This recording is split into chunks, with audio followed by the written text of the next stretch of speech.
I pretended I had lost everything, the house, the car, the job. I wanted to test my family. My wife said, I wasn't born to live on scraps. My son refused to help. My wife is ashamed of you. I slept on the street that night, but when a homeless boy offered me a bowl of bone soup, I felt something. The next day, I decided to do something that would change everything. I'm glad to have you here. Follow my story until the end and comment the city you're watching from so I can see how far my story has reached. My name is Harold, and at 64 years old, I made a decision that would either destroy my family or reveal who they truly were. After 42 years of marriage and 38 years building what everyone called a business empire, I decided to test the people I loved most. I pretended I had lost everything. The morning I chose to begin this charade, I sat in my home office staring at the family photo on my mahogany desk. Margaret, my wife of 4 decades, smiled back at me with those green eyes that once made my heart skip. Our son David stood behind us, his arm around his wife Elena, both looking prosperous and content. I had given them everything: the house, the cars, the private school education, the college tuition, the wedding that cost more than most people make in 2 years. I had worked 18-hour days, missed countless dinners, skipped vacations, all to ensure they never wanted for anything. But lately, something had been gnawing at me. The way Margaret's eyes would glaze over when I talked about retirement. How David only called when he needed money or when Elena pushed him to maintain appearances. The conversations that stopped abruptly when I entered rooms. The feeling that I had become nothing more than a walking bank account to the people who were supposed to love me unconditionally. So I crafted my lie carefully. I told them the construction company had failed, that bad investments had wiped out our savings, that creditors were seizing everything. I made it sound convincing. Detailed stories about market crashes and betrayals by business partners. I even printed fake legal documents to make it appear official. The morning I broke the news, Margaret was in our kitchen making her usual cup of Earl Grey tea. She wore her silk robe, the expensive one I had bought her for our last anniversary. Her perfectly manicured nails tapped against the marble countertop as I spoke. "Margaret, we need to talk," I said, my voice deliberately shaky. "I've been trying to figure out how to tell you this, but there's no easy way. We've lost everything." She set her teacup down with a sharp clink. "What do you mean, lost everything?" I launched into my rehearsed explanation, watching her face carefully. At first there was shock, then confusion, but what followed made my stomach drop. Her expression didn't soften into concern for me or for us. Instead, her lips pressed into a thin line of irritation. "How could you let this happen, Harold?" Her voice was cold, calculating. "How could you be so careless with our future?" Not our future together. Our future, as if mine no longer mattered. "The bank is foreclosing on the house next week," I continued, my heart pounding as I delivered each fabricated detail. "We'll have to move out. I don't know where we'll go." Margaret stood up abruptly, her chair scraping against the tile floor. She paced to the window overlooking our perfectly manicured garden, the one she had spent thousands of dollars landscaping just last spring. "I wasn't born to live on scraps, Harold," she said without turning around. "I won't do it. I simply won't." The words hit me like a physical blow. Not, "We'll figure this out together," or "money doesn't matter as long as we have each other." Just a flat refusal to stand by me when times got tough. "What are you saying?" I asked, though I was beginning to understand exactly what she meant. She turned to face me, her expression eerily calm. "I'm saying that I need to think about my options. I have friends, Harold. People who can help me maintain a certain standard of living." The conversation with David went even worse.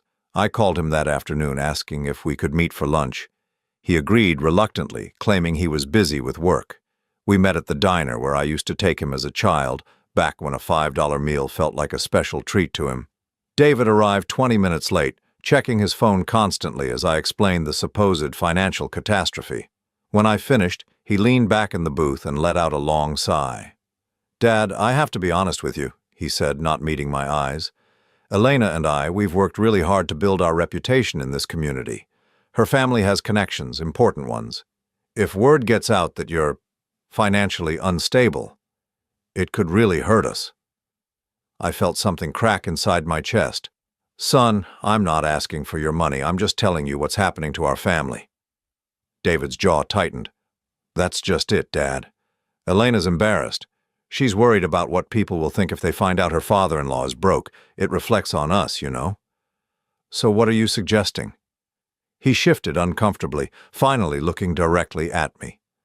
Maybe it would be better if you kept your distance for a while, just until you get back on your feet.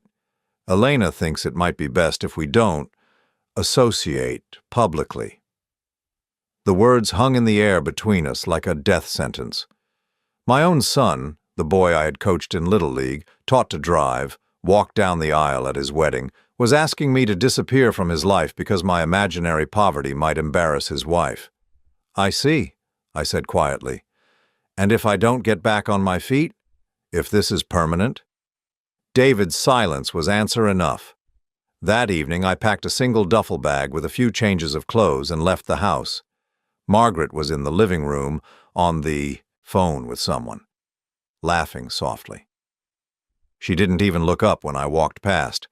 I had told her I was going to spend the night figuring things out, maybe stay at a motel until we could make plans. She had simply nodded and waved me away like I was a minor inconvenience. I drove to the poorest part of town, parked my car several blocks away where it wouldn't be recognized, and walked to a homeless shelter I had donated to for years but never actually visited. The irony wasn't lost on me. I had written checks to help strangers, but my own family wouldn't offer me so much as a couch to sleep on.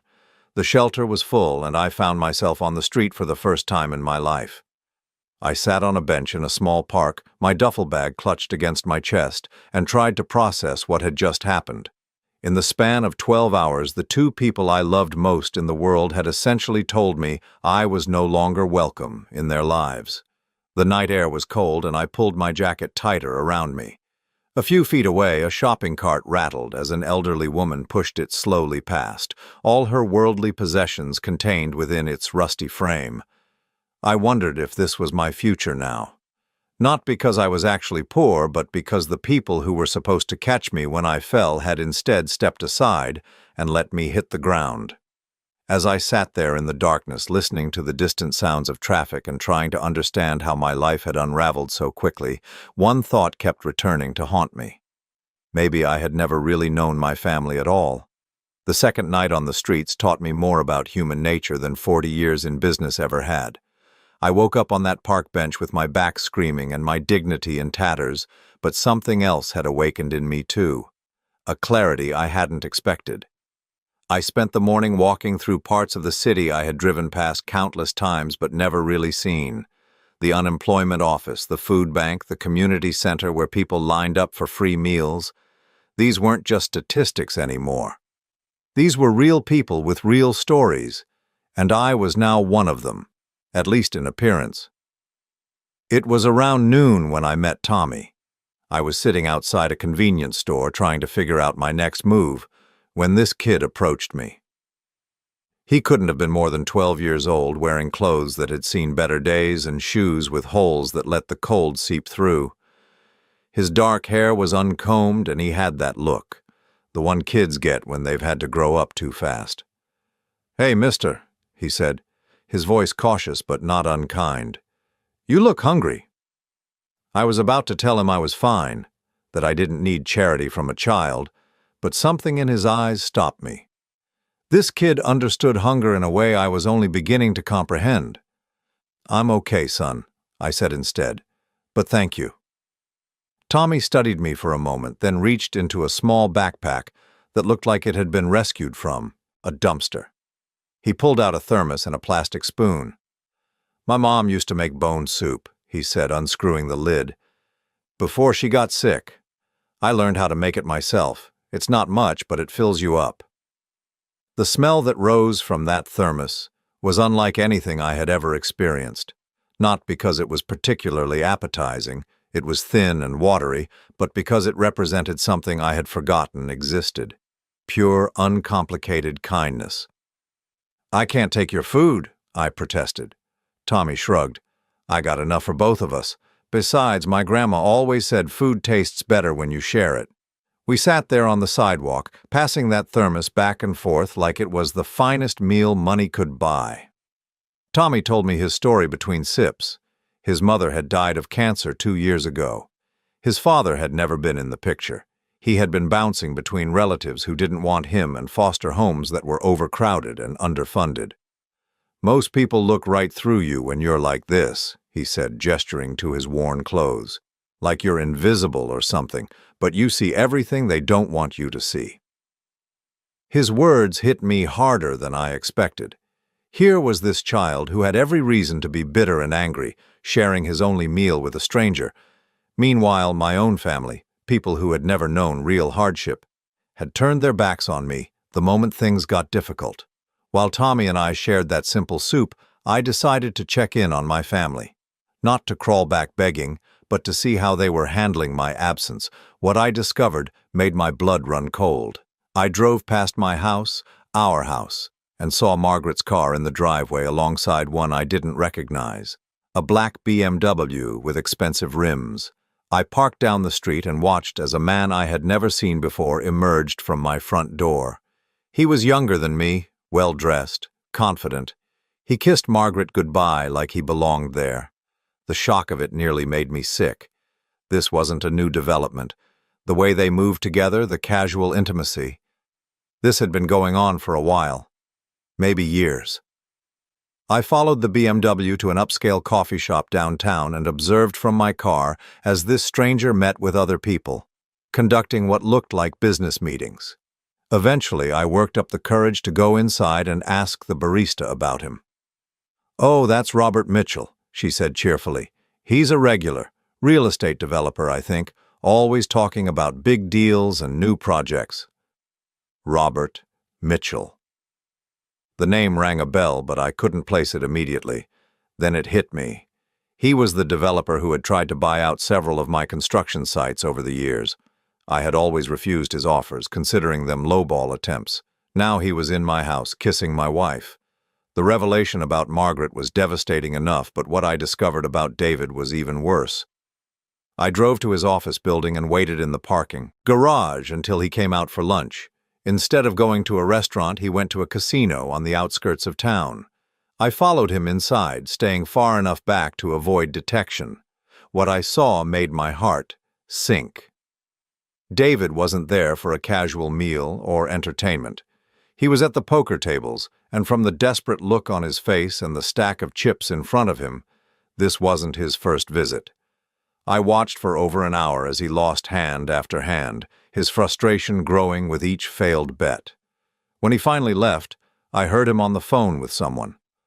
"I know I'm behind on payments," he was saying, his voice strained, "but I can get the money. My dad's got assets we can liquidate. Just give me another week." My dad's assets. He was gambling with money he thought he would inherit, money he assumed would always be there to bail him out of his mistakes. That evening, I returned to the park where I had met Tommy.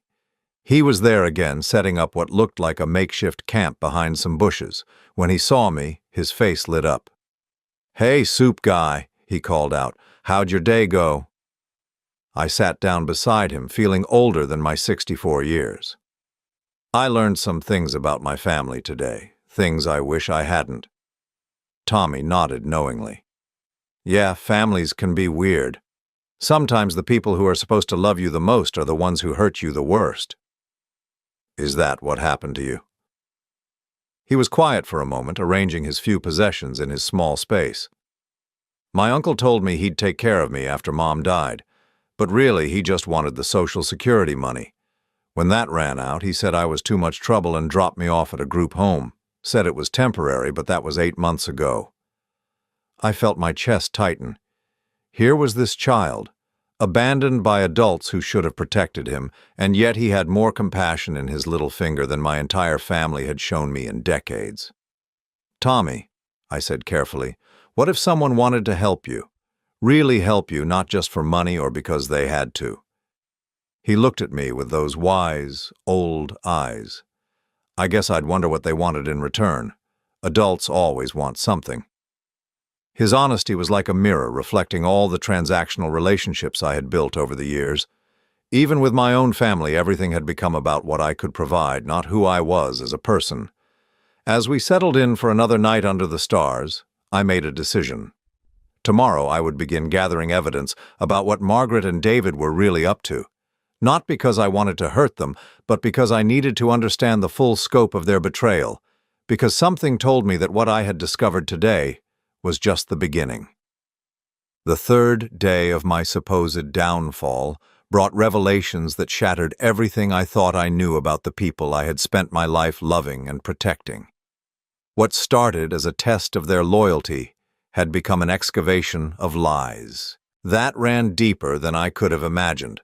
I woke up in the park with Tommy beside me, the kid having insisted we stick together for safety. As he shared another simple breakfast with me, crackers he had gotten from a food bank, I realized I needed to dig deeper into what Margaret and David were really doing. The glimpses I had caught the day before felt like just the tip of an iceberg. "I need to go take care of some business today," I told Tommy as we packed up our makeshift camp. "Will you be okay on your own?" He gave me that wise look again, the one that seemed too old for his 12-year-old face. "You're not really homeless, are you?" The question caught me off guard. "What makes you say that?" "Your hands," he said simply. "They're soft, and your teeth are too clean. Plus, you don't smell like someone who's been on the streets for months." I stared at him, realizing that this child had more street smarts than I had given him credit for. There was no point in lying to him. "You're right," I admitted. "I'm trying to figure out if my family really loves me, or if they just love what I can give them." Tommy nodded, as if this made perfect sense. "Adults do weird tests sometimes. My mom used to say that people show you who they really are when they think nobody's watching." His mother had been wiser than she knew. I spent the morning following Robert Mitchell, the man I had seen leaving my house. It wasn't difficult. His BMW stood out and his routine seemed predictable. He went to a high-end gym, then to an office building downtown where he apparently ran his real estate development company. But it was his lunch meeting that provided the breakthrough I wasn't prepared for. I watched from across the restaurant as Robert sat down with Margaret. Not a chance encounter. This was clearly planned. They ordered wine, held hands across the table, and spoke in the intimate way of people who had been together for a long time. At one point, Margaret pulled out what looked like house keys and slid them across the table to him. My house keys. I felt sick to my stomach as the implications hit me. This wasn't just an affair. Margaret was giving him access to everything I owned. But why would she need to do that unless... The answer came to me like a punch to the gut, unless they were planning to take it all. I followed Margaret after lunch, staying several cars back as she drove not to our house, but to a luxury apartment complex across town. She used a key card to enter the parking garage, clearly familiar with the place. This wasn't a casual visit. She had been living a double life. The apartment directory in the lobby listed R. Mitchell in Unit 1207. Margaret had been maintaining a second residence with her lover while I worked myself to exhaustion to maintain the lifestyle she claimed to need.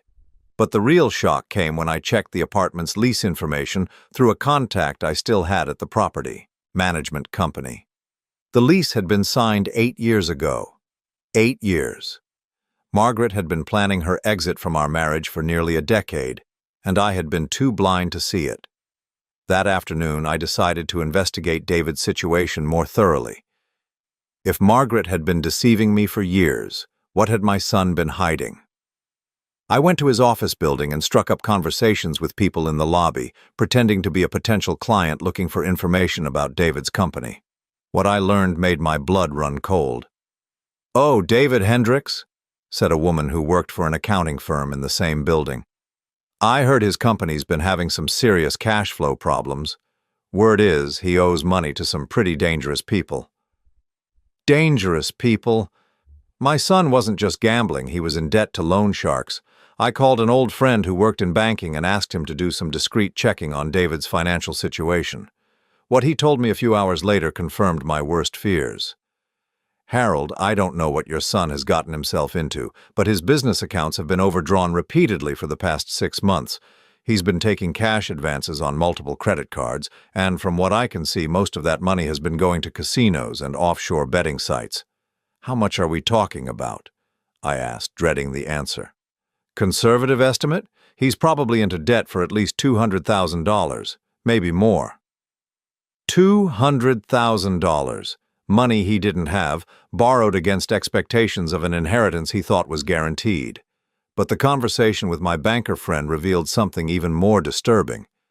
Harold, there's something else you should know. Someone's been making inquiries about your business accounts and property holdings. Official inquiries with paperwork that suggests they might have legal standing to access that information. What kind of legal standing? The kind that comes with power of attorney or estate planning documents. Have you recently updated your will or given anyone financial authority over your assets? I hadn't. But that didn't mean someone hadn't forged documents to make it appear that I had. That evening I met Tommy back at our usual spot in the park. He took one look at my face and knew something was wrong. Bad day? He asked, settling down beside me with a small bag of food he had managed to collect from various sources. I'm learning that the people I trusted most have been planning to rob me blind, I said, the words tasting bitter in my mouth. Tommy unwrapped a sandwich and offered me half. My uncle did something like that. After my mom died, he was supposed to take care of me. But really, he just wanted the survivor benefits and the money from selling Mom's stuff. When I figured it out and tried to tell the social worker, he said I was lying and making up stories because I was traumatized. What happened? He kept all the money and dumped me in foster care when the benefits ran out. But before he did, I heard him on the phone with his girlfriend, laughing about how easy it had been to fool everyone. I felt a surge of anger on Tommy's behalf, but also recognition. Margaret and David weren't just betraying me, they were laughing about it, confident that I would never discover their plans. Tommy, I said carefully, what would you say if I told you I might need some help gathering evidence against people who are trying to steal from me? His eyes lit up with understanding. I'd say that kids like me are basically invisible to adults. We see everything, but nobody thinks we're smart enough to understand what we're seeing. That night, as we prepared to sleep under the stars again, I began forming a plan. Margaret and David thought they were so clever, playing the long game while I remained oblivious, but they had made one crucial mistake. They had underestimated me. More importantly, they had never considered that I might have allies they couldn't see coming. The next morning, I would begin the most important investigation of my life. Not to build a case for business expansion or to negotiate a construction contract, but to uncover the full scope of my family's betrayal and figure out how to protect myself from the people who were supposed to love me most. But first, I needed to make sure Tommy understood what he was getting involved in, because something told me that what we discovered next would be far worse than anything I had imagined so far. What I discovered in the following days destroyed any remaining hope I had that my family's betrayal might have limits. Working with Tommy, who proved to be an invaluable ally in ways I never could have anticipated, I uncovered a conspiracy so methodical and cruel that it left me questioning everything I thought I knew about human nature. Tommy had been right about being invisible to adults. His youth and shabby appearance made him the perfect reconnaissance agent. While I fed him information about where to go and what to look for, he could observe and listen without raising suspicion. It was a partnership born of mutual abandonment, both of us cast aside by people who should have protected us. The breakthrough came when Tommy overheard a conversation between Margaret and Robert at a coffee shop near the real estate office. He had been sitting in a corner with a newspaper someone had left behind, pretending to read while actually listening to every word they said. She talked for almost an hour, Tommy reported back to me that evening. The woman, your wife, she kept saying things like, "Once Harold's out of the picture," and "when we have full control." The man kept telling her to be patient, that their plan was working perfectly. My hands clenched involuntarily. What else did they say? The scary part was when they talked about papers.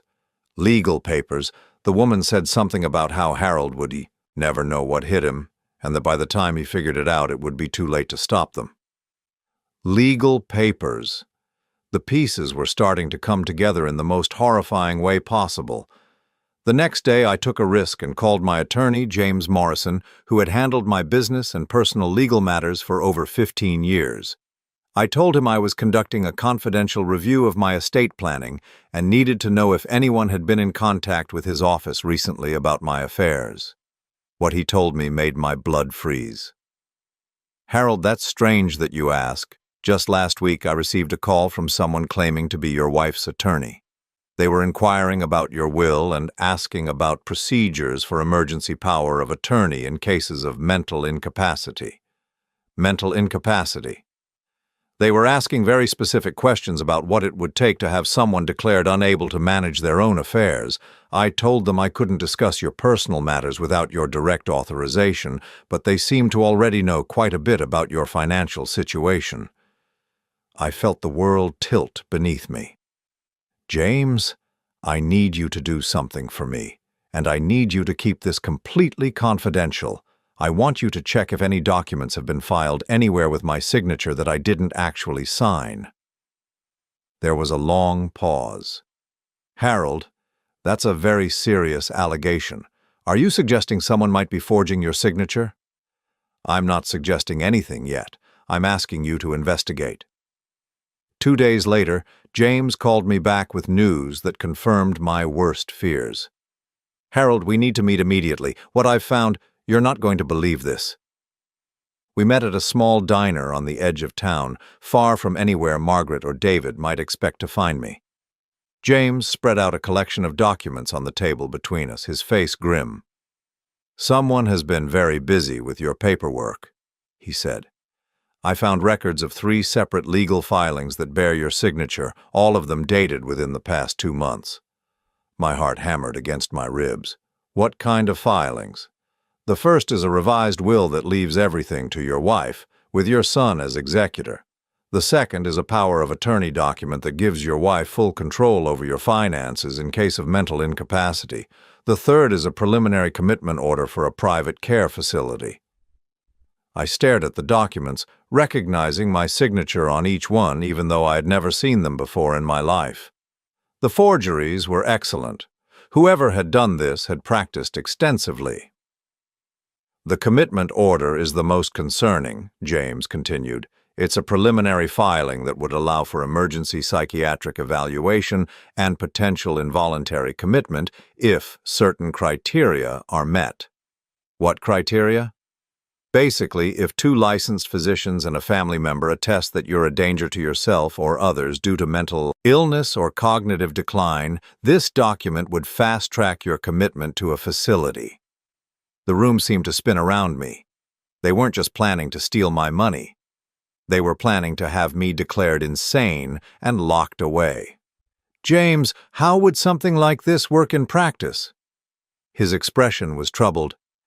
"If they could demonstrate that you were behaving erratically, say if you were found living on the streets, acting paranoid, making accusations against family members, and if they had medical professionals willing to support their claims, they could have you committed within 72 hours. I felt sick. My pretense of being homeless and destitute hadn't just been a test. It had provided them with exactly the evidence they needed to support their case for my mental incompetence. "There's more," James said quietly. "I did some checking on the care facility mentioned in the commitment order. It's a private institution that specializes in long-term care for patients with severe cognitive impairment. Once someone is admitted there, it's extremely difficult to get them released." "How difficult?" "The average stay is 18 months to 3 years. Many patients never leave." I sat back in the booth, trying to process the magnitude of what my family had planned. It wasn't enough for them to abandon me when they thought I was poor. They had actively conspired to steal everything I owned and then warehouse me in an institution where I couldn't fight back. But James wasn't finished with his revelations. "Harold, I also looked into the real estate transactions you asked me to check. In the past 6 weeks, preliminary paperwork has been filed to transfer ownership of 4 of your properties to something called Mitchell Development Holdings." Robert Mitchell. Of course. "The transfers haven't been completed yet, but all the groundwork is in place. Once the power of attorney documents are activated, your wife would have the legal authority to complete these sales. I thought about Margaret sitting in that restaurant with Robert, sliding my house keys across the table to him. She hadn't just been giving him access to our home, she had been giving him access to my entire life's work. That evening I found Tommy waiting for me in our usual spot. But he wasn't alone. A girl who looked to be about his age sat beside him, thin and wary-eyed. "This is Sarah," Tommy said. "She's been staying at the shelter, but they're full up tonight. I told her you were okay." I nodded to the girl, who watched me with the same cautious intelligence I had learned to recognize in Tommy, another child abandoned by the adults who should have protected her. "Sarah heard something today that you need to know," Tommy continued. "Tell him what you heard at the hospital." Sarah's voice was quiet but clear. "I was in the emergency room today. Got hurt when some older kids threw rocks at me. While I was waiting, I heard two doctors talking about a patient they were expecting. They said someone had paid them to evaluate an older man for psychiatric commitment and that the evaluation was supposed to happen tomorrow." My blood turned to ice. "Did they mention a name?" "They said Harold something, and that his family was very concerned about his mental state." I closed my eyes, feeling the walls closing in around me. Tomorrow. They were planning to spring their trap tomorrow. "There's something else," Sarah continued. "They said the man's wife and son were coming in the morning to discuss the situation. They seemed to already know what the evaluation was going to conclude." I looked at Tommy and Sarah, these two children who had been discarded by society, but who had more loyalty and courage than my own flesh and blood. They had risked themselves to warn me about a danger I hadn't even seen coming. "Kids," I said carefully, "what I'm about to tell you might sound crazy, but I need you to trust me. Tomorrow we're going to do something that will change all of our lives forever." Because I finally understood what I was really dealing with. This wasn't just betrayal. It was a systematic destruction of my life, planned and executed by people who had smiled at me across dinner tables for decades. But they had made one crucial error in their calculations. They had assumed I would remain helpless and alone. They had never considered that sometimes the people who save you are the ones nobody else bothers to see. The night before my family planned to have me committed, I sat with Tommy and Sarah in an abandoned warehouse on the outskirts of town, finalizing a plan that would either save my life or destroy what remained of it. These two children, cast aside by a world that had forgotten them, had become my most trusted allies in a war I never saw coming. "Okay," I said, spreading out papers on an old crate that served as our makeshift table. "Let me explain what we're going to do and why it's going to work." Tommy and Sarah leaned in, their young faces serious in the dim light filtering through broken windows. Over the past few days, I had come to realize that their street smarts and invisibility to adults made them perfect operatives for what I had in mind. "First, Tommy, I need you to be at the hospital tomorrow morning at exactly 9 o'clock. You remember where the psychiatric evaluation offices are?" He nodded. "Third floor, east wing. I memorized the layout when Sarah was getting treated." "Good. I want you to hide in that supply closet we identified yesterday. You'll have this." I handed him a small digital recorder I had purchased with cash. "When my wife and son arrive to meet with the doctors, I want you to record everything they say." Sarah raised her hand tentatively. "What about me?" I turned to her with a smile that felt foreign after days of betrayal and anger. "You have the most important job of all. I need you to deliver something to my lawyer's office at exactly 10:30 tomorrow morning." I pulled out a thick manila envelope sealed with tape. Inside this envelope are copies of all the forged documents, along with evidence of my wife's affair and my son's gambling debts. But more importantly, it contains something they don't know I have. "What?" Tommy asked, his eyes bright with curiosity. "Proof that I'm not actually broke. Bank statements, property deeds, investment portfolios, everything showing that my financial collapse was completely fabricated. When my lawyer receives this, he'll understand that everything my family has told him about my mental state is a lie." But the envelope was just the beginning of my plan. Over the past week, while Margaret and David thought I was spiraling into helpless poverty, I had been methodically documenting their conspiracy and preparing my counterattack. The first step had been reactivating bank accounts they didn't know existed. Years ago, following advice from a paranoid but wealthy friend, I had established several offshore accounts and domestic trusts under different legal entities. Margaret and David knew about my primary business accounts and assets, but they had no idea about the backup systems I had put in place.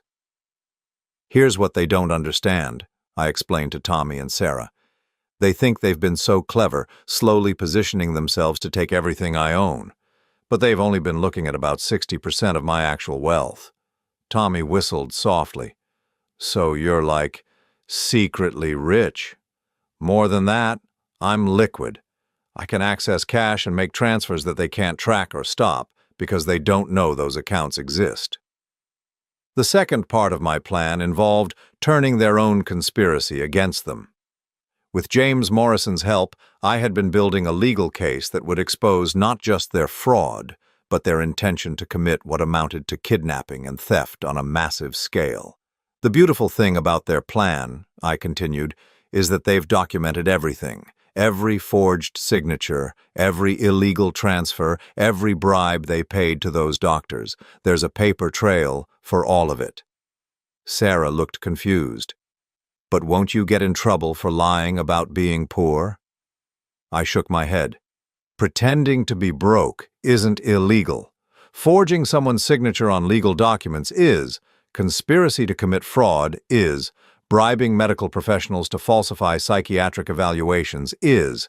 They've committed actual crimes while trying to steal from someone who was never actually in danger of losing anything." The third element of my strategy was the most personally satisfying. While Margaret and David had been planning my destruction, I had been quietly investigating every aspect of their lives.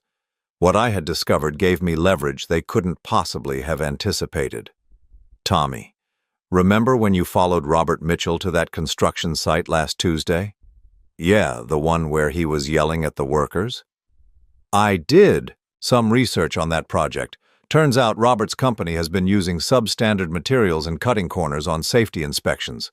The building they're constructing is supposed to be a senior living facility, but it's not going to pass city inspection when it's completed." I pulled out a folder filled with photographs Tommy had taken and documents I had obtained through my contacts in the construction industry. "Robert's company is about 6 months away from bankruptcy, which explains why he's so eager to get his hands on my assets. He needs my money to cover up his own failures." Sarah studied the papers with impressive focus for a 12-year-old. "So he's not actually rich?" "He's in debt for over $3 million, and when his current project fails inspection, he'll face lawsuits that will destroy him completely. Margaret thinks she's trading up for a wealthier man, but she's actually about to hitch herself to a sinking ship." The irony wasn't lost on me. My wife, who had refused to stand by me during fake poverty, was about to destroy herself chasing after a man whose real financial situation was far worse than anything I had pretended to experience. But David's situation was even more precarious. My investigation had revealed that his gambling debts weren't just large, they were owed to people who didn't accept payment plans or negotiate settlements. "I made some calls to people I know in certain circles," I told the kids, choosing my words carefully. "The men your son owes money to are very serious about collecting what they're owed. They've been patient so far because they believe David has access to family money, but that patience won't last forever." Tommy nodded grimly. "Bad people don't like being lied to." "Exactly. And when they find out that David doesn't actually have access to my money, that all his promises were based on inheritance he's never going to receive, they're going to be very unhappy with him." The final piece of my plan was the most delicate. While I wanted justice for what my family had done to me, I also wanted to protect the 2 children who had shown me more loyalty in a week than my wife and son had shown me in years. "Kids, after tomorrow, your lives are going to change dramatically. But I need you to understand that this is your choice. If you want to walk away right now, I'll give you money to get somewhere safe, and you'll never see me again." Tommy and Sarah exchanged glances. Then Tommy spoke for both of them. "We don't have anywhere else to go, and you're the first adult who's ever treated us like we matter. We're staying." Sarah nodded emphatically. "Besides, your family is mean. They deserve whatever happens to them." As we prepared to leave the warehouse and get into position for the next day's operation, I felt something I hadn't experienced in years: the satisfaction of being truly understood and unconditionally supported. Margaret and David had spent decades taking my love for granted, assuming I would always be there to provide for them regardless of how they treated me. They had never considered that their actions might have consequences, or that I might eventually reach a breaking point. Tomorrow they would learn that even the most patient man has limits. The morning of the planned psychiatric evaluation, I watched from a rented car across the street as Margaret and David arrived at the hospital together. They moved with the confidence of people who believed their victory was assured, chatting casually as they walked through the main entrance. They had no idea that their conversation would be recorded, their conspiracy would be exposed, and their carefully constructed lies were about to collapse around them. More importantly, they had no idea that the man they were planning to destroy had been several steps ahead of them all along. The confrontation that ended my old life and began my new one took place not in a courtroom or a boardroom, but in the very house where I had raised the son who tried to destroy me. It was 2 weeks after the failed psychiatric evaluation, and Margaret and David had no idea that their entire world was about to collapse. James Morrison had orchestrated everything perfectly. The recordings Tommy had made revealed Margaret and David discussing their timeline for having me committed, their plans for liquidating my assets, and most damning of all, their casual cruelty as they laughed about how easy it had been to manipulate the old fool. But the legal evidence was just the beginning. What happened next was a master class in consequences, finding people who thought they were untouchable. I arrived at the house at precisely 3 o'clock in the afternoon, using the key I had never returned. Margaret and David were in the living room with Robert Mitchell, the three of them hunched over papers spread across the coffee table, papers that, according to James, were forged transfer documents for my remaining known assets. "Well," I said, stepping into the room and watching their faces drain of color, "isn't this cozy?" Margaret shot to her feet, her mouth opening and closing like a fish. David remained frozen in his chair, a pen still gripped in his hand. Robert, to his credit at least, had the intelligence to look afraid. "Harold," Margaret finally managed, her voice shaking, "you're supposed to be... Where have you been? We've been worried sick." I laughed, a sound with no humor in it whatsoever. "Worried sick? Is that what you call conspiring to have me falsely committed to a psychiatric facility?" The silence that followed was deafening. David slowly set the pen down, his hands visibly trembling. Robert shifted toward the door, but I held up a hand to stop him. "Please don't leave on my account, Robert. After all, you're a very important part of this conversation." I pulled out a thick folder and set it on the table, right on top of their forged documents. "This contains recordings of your conversations, copies of the forged legal papers, evidence of the bribes you paid to Dr. Williams and Dr. Peterson, and detailed documentation of Robert's financial situation." Robert's face went ashen. "You don't know what you're talking about." "Don't I? Mitchell Development Holdings is approximately $3,200,000 in debt.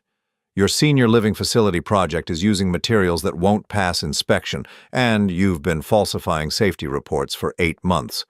When that building fails its final inspection next month, you'll face lawsuits that will bankrupt you completely." I turned to Margaret, whose carefully maintained composure was cracking like old paint. "Did Robert mention any of this when you were planning your new life together? Did he tell you that the apartment you've been living in for 8 years is actually rented under his company's name, and that when his company fails, you'll be evicted?" Margaret sank back into her chair, the reality of her situation finally penetrating. "That's not—" "Harold, you don't understand. We can work this out." "Can we? The way we worked out your 8-year affair? The way we worked out David's $200,000 in gambling debts? The way we worked out your plan to steal everything I've spent my life building?" David found his voice at last. "Dad, if you would just listen." "Listen to what, son?" "To you explaining how my money was going to solve your problems, how you convinced yourself that stealing from your father was somehow justified because you needed it more than I did." I opened the folder and pulled out a specific set of documents. "Did you know that the men you owe money to have been watching our house? Did you know they've already approached your wife, Elena, asking questions about when they can expect payment?" David's face went white. Elena. In all his scheming, he had never considered that his creditors might target his own family. "Here's what's going to happen," I continued, my voice steady and calm. "Robert, you're going to leave town tonight. I've already sent copies of the evidence about your construction fraud to the city inspector and the district attorney. If you're smart, you'll be gone before they issue the warrants." Robert looked like he wanted to argue, but the fight had gone out of him. He grabbed his jacket and headed for the door without another word. "Margaret," I said, turning to my wife of 42 years, "the divorce papers have already been filed. You'll receive your copy tomorrow morning. Since adultery is still grounds for fault-based divorce in this state, and since I have 8 years of evidence documenting your affair, you won't be receiving any alimony or property settlement." Her voice was barely a whisper. "Harold, please. I made mistakes, but we can fix this." "The only mistake you made was underestimating me." "Everything else was a choice, a series of choices that showed me exactly who you really are." I turned to David last. This was the hardest part, because despite everything, he was still my son. "David, your gambling debts are your problem now. I won't be paying them, and I won't be bailing you out when your creditors come calling, but I'm not completely heartless." I pulled out a cashier's check and set it on the table. "This is enough to pay off your debts and start over somewhere else. It's also the last money you'll ever receive from me." David stared at the check like it might disappear. "Dad, The check comes with conditions. You'll use it to pay your debts, you'll sell your house and your cars, and you'll leave the state. If I ever see you again, if you ever contact me again, if you ever try to claim any connection to me or my money, I'll make sure your creditors know exactly where to find you." The look on his face was a mixture of relief and devastation. He understood that I was saving his life and ending our relationship at the same time. "There's one more thing you all should know," I said, looking at each of them in turn. "The man you thought you were destroying, the broken old fool living on the streets, he never existed. I've been documenting your betrayal while maintaining complete control of my finances and my life. You didn't just fail to destroy me, you revealed yourselves completely while I remained untouchable." I walked toward the door, then paused. "Oh, and the house belongs to a trust you've never heard of, so you'll need to be out by the end of the week." As I left my former home for the last time, I felt something I hadn't experienced in decades. Complete freedom from people who had taken my love for granted. 6 months later, I stood in the backyard of a modest house on the outskirts of a small town 200 miles away, watching Tommy and Sarah help each other with homework at the picnic table I had built for them. The adoption papers had been finalized the month before, making official what had already become true. We were a family. Not a family bound by obligation or genetics or financial dependency, but by choice and mutual respect and genuine affection. Tommy had enrolled in the local middle school and was already showing signs of the intelligence I had always suspected he possessed. Sarah was thriving in 6th grade, her natural wariness gradually giving way to the confidence of a child who finally felt safe. "Harold," Tommy called out, "Sarah doesn't understand this math problem, and I'm not sure I'm explaining it right." I walked over to help them, marveling at how natural it felt to be needed for guidance rather than money, to be valued for my presence rather than my bank account. We never spoke about Margaret and David, but I knew through James Morrison that Margaret had indeed been evicted from Robert's apartment and was now living with her sister in another state. David had used the money I gave him to pay his debts and had moved to Oregon, where he was reportedly working construction and attending Gamblers Anonymous meetings. Robert Mitchell had disappeared entirely, leaving behind a trail of lawsuits and angry investors. As for me, I had discovered something remarkable. When you remove people from your life who only value what you can give them, you create space for relationships based on what you can share.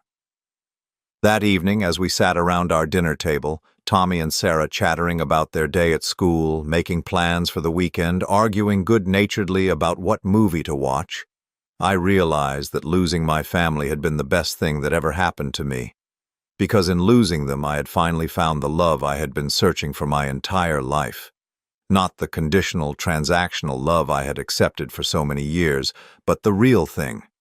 Messy and complicated and absolutely unconditional. Tommy looked up from his homework and caught me watching them with what must have been a ridiculously sentimental expression on my face. "What?" he asked, grinning. "Nothing," I said, ruffling his hair. "Just thinking about how lucky I am." And for the first time in 64 years, I truly meant it.